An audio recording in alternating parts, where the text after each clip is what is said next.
السلام علیکم۔ آج ہم ایک ایسی تحریر کی گہرائی میں اتر رہے ہیں جو خود ایک ادبی کام کا تجزیہ ہے۔ ہمارے سامنے خالد سیف اللہ موتیہاری کا ایک بہت ہی فکر انگیز مطالعہ ہے جو انہوں نے عزیر انجم کی کتاب آدمی کی بستی میں لکھا ہے۔ تو آج ہمارا مقصد صرف یہ جاننا نہیں ہے کہ عزیر انجم کی کہانیوں میں کیا ہے، بلکہ خالد سیف اللہ کی اینک سے یہ دیکھنا ہے کہ یہ کہانیاں ہمارے معاشرے، ہماری نفسیات اور ہمارے اخلاقی بحران کا کتنا بے رحم آئینہ ہے۔ یہ افسانے نہیں، مطلب یہ ایک طرح سے ہمارے دور کا ایکس رے ہیں۔ آئیے اس جائزے کی روشنی میں ان کہانیوں کے اندر چھپے سچ کو کھوجتے ہیں۔ بالکل، اور خالد سیف اللہ اپنے تجزیہ کے شروع میں ہی ایک بہت بنیادی نقطہ اٹھاتے ہیں۔ وہ کہتے ہیں کہ ایک سچا فنکار معاشرے کے ناسوروں پر مرہم نہیں رکھتا، نہیں، وہ تو ایک ماہر سرجن کی طرح نشتر چلاتا ہے تاکہ اندر کا سارا گند باہر آ جائے۔ ان کے مطابق عزیر انجم کی کہانیاں بالکل یہی کام کرتی ہیں۔ یہ محض افسانوں کا مجموعہ نہیں، بلکہ ہمارے اجتماعی ضمیر کو جھنجھوڑنے والی ایک دستاویز ہے۔ چلے پھر اسی نشتر سے شروع کرتے ہیں مرکزی افسانہ، جس پر کتاب کا نام ہے آدمی کی بستی میں۔ خالد سیف اللہ اسے انسانی وقار کے جنازے کی داستان کہتے ہیں۔ یہ تو بہت گہری بات کہہ دی۔ کہانی میں ایسا کیا ہے؟ دیکھیں، یہ کہانی سلطان نامی ایک کردار کے گرد گھومتی ہے جس کی سماج میں عزت صرف اور صرف اس کے پیسے کی وجہ سے تھی۔ جب تک جیب بھری تھی وہ سلطان صاحب تھے، اور جب غربت نے گھیرا تو وہی لوگ اسے نظر انداز کرنے لگے جنہوں نے کبھی اس کی دہلیز کو سجدہ گاہ بنایا ہوا تھا۔ یہ ہمارے معاشرے کی وہ تلخ حقیقت ہے جہاں انسان کی قیمت اس کے بینک بیلنس سے لگائی جاتی ہے، اس کے کردار سے نہیں۔ یہ تو ایک جانی پہچانی کہانی لگتی ہے نا؟ لیکن اس میں وہ نشتر والی بات کہاں آتی ہے جو اسے خاص بناتی ہے؟ وہ آتی ہے کہانی کے کلائمیکس پر۔ سلطان اپنی بیٹی کی شادی کی فکر میں ڈوبا ہوا ہے، اسے پیسوں کی سخت ضرورت ہے۔ اسی حالت میں اسے ٹرین میں ایک لاوارث بکس ملتا ہے۔ وہ خوش ہو جاتا ہے یہ سوچ کر کہ شاید خدا نے اس کی سن لی اور اس میں دولت ہوگی۔ وہ بکس گھر لے آتا ہے، لیکن جب اسے کھولتا ہے تو اس میں سے دولت نہیں، ایک نوجوان لڑکی کی کٹی پھٹی لاش نکلتی ہے۔ یا اللہ، یہ تو بہت ہی خوفناک ہے۔ یہی وہ نشتر ہے۔ خالد سیف اللہ اس کی جو علامتی تشریح کرتے ہیں وہ رونگٹے کھڑے کر دینے والی ہے۔ وہ کہتے ہیں کہ جس مادہ پرستی اور دولت کے پیچھے ہم دیوانوں کی طرح بھاگ رہے ہیں وہ در حقیقت اسی لاش کی طرح ہے، باہر سے پرکشش لیکن اندر سے بدبودار اور بے جان۔ اور یہ لاش ہمیں آخرکار جیل کی سلاخوں کے پیچھے پہنچا دیتی ہے۔ اور یہ قید صرف جسمانی نہیں، یہ ہماری روح اور ہمارے ضمیر کی قید بھی ہے۔ یعنی دولت کی ہوس میں انسان جو کچھ حاصل کرتا ہے وہ زندگی نہیں بلکہ موت کی علامت بن جاتا ہے۔ یہ تو بہت گہری چوٹ ہے۔ یہ جو معاشی جبر ہے، کیا یہ کتاب کے دوسرے افسانوں میں بھی نظر آتا ہے؟ بالکل، بلکہ اور بھی زیادہ شفاف شکل میں۔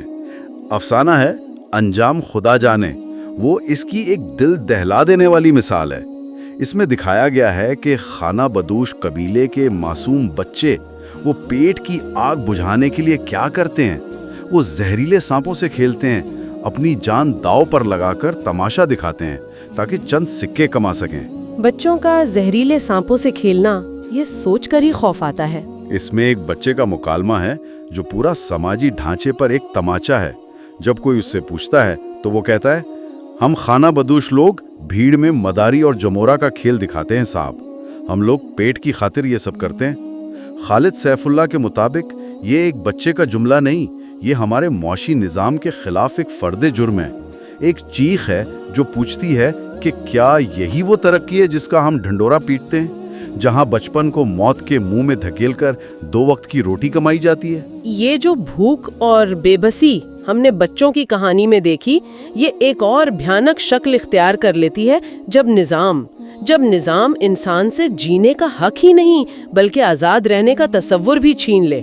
میں افسانہ بے گناہ قاتل کی بات کر رہی ہوں۔ اس کا خیال ہی ذہن کو سن کر دیتا ہے۔ آپ نے بالکل صحیح کہا، یہ کہانی معاشرتی زوال کی انتہا کو چھوتی ہے۔